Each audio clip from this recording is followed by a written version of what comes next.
You know that feeling when you see a leader just captivate a whole room? You can't help but wonder, were they just born with it?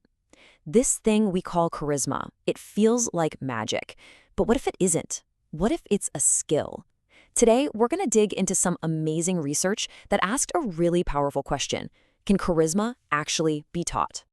It's the age-old question, right? Are great leaders born that way, or are they made?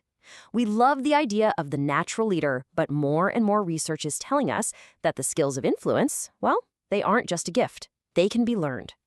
So, a team of researchers decided to just sidestep that whole born versus made debate. I mean, it's interesting, but they asked a much better, much more useful question. Not just, can leadership be learned in general, but can its most powerful ingredient, charisma itself, be systematically taught and developed? To do this, they had to start by thinking about charisma in a whole new way. Instead of this mysterious, untouchable gift, they treated it like a code that could be broken down, understood, and, well, learned. They believed charisma comes from specific observable behaviors, tactics really, that anyone can use. And they gave these behaviors a name: Charismatic Leadership Tactics, or CLTs for short. Now, the key words here are observable and manipulable. Manipulable doesn't mean being manipulative, not at all. It just means these are levers you can consciously decide to pull. They're specific things you can say and do that signal charisma to the people listening to you.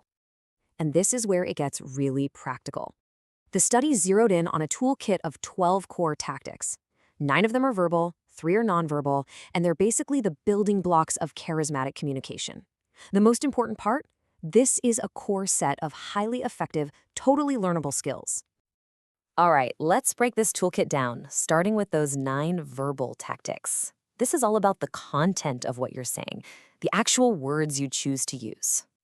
So you've got these 9 tools for your verbal arsenal. You can think of them in 2 groups, really. Tactics for framing your message and tactics for structuring it. Let's tackle that first group of 5. These first 5 are all about framing your message so it connects with people on an emotional level. You use metaphors and stories to make really complex ideas feel simple and memorable. You show moral conviction and share collective feelings to prove you're part of the team, not just talking down to them. And, of course, you set really high expectations to get people fired up and ready to act. Okay, the next 4 verbal tactics are all about structure and engagement. You have to communicate confidence that the goals you set are actually achievable. You use contrasts to make your point crystal clear. It's not about this, it's about that. You use lists, especially in 3s, because they just sound complete and have a great rhythm. And you ask rhetorical questions to pull your audience in and get them thinking right alongside you. But of course, you can have the most powerful, perfectly structured words in the world, and they can still fall totally flat if they aren't delivered well. And that's why these researchers didn't stop there. It's not just what you say, it's how you say it. And that brings us to the second half of our toolkit, the 3 core nonverbal tactics. This is all about the delivery. Just 3, but trust me, these are absolutely essential for bringing all those carefully chosen words to life. These are the things that actually show your passion and conviction. An animated voice, one that goes up and down in pitch and volume, that keeps people locked in. Your facial expressions have to match what you're saying, and using your hands, your body to emphasize key points, that's what makes the message stick. Altogether, this is what makes you compelling. So, okay, the researchers have their 12 tactics. It's a great theory, right? But the next and most important step was to prove it. Could they actually take a group of regular managers, train them on this stuff, and measurably make them more charismatic? The experiment they designed was actually brilliantly simple. They got groups of mid-level managers and MBA students and put them through training on these 12 tactics. Then they had a bunch of independent observers who had no idea who got the training and who didn't, watch speeches from before and after, and just rate how charismatic the speaker was. And the results? They were totally clear.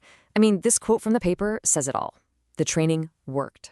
And it wasn't just a small bump either. They found really significant, measurable increases in how charismatic the trained leaders were perceived to be. Now, for any of you data nerds watching, the effect size was a Cohen's d of 0.62. In social science, that's a pretty big deal, a medium to large effect. It means the training had a very real, very noticeable impact. But what does that number actually mean in practice? Well, here's what it means. After the training, a person from the trained group had a 65% chance of being rated as a charismatic leader. Someone from the untrained control group, only a 35% chance. The training literally flipped the odds of being seen as an influential leader. That is huge. So the evidence is pretty compelling, right? Charisma isn't some magical gift that only a few lucky people are born with. It's a set of skills that can be decoded, learned, and practiced by anyone. Which really only leaves one question for you. Now that you know the code, which of these tactics are you going to try first?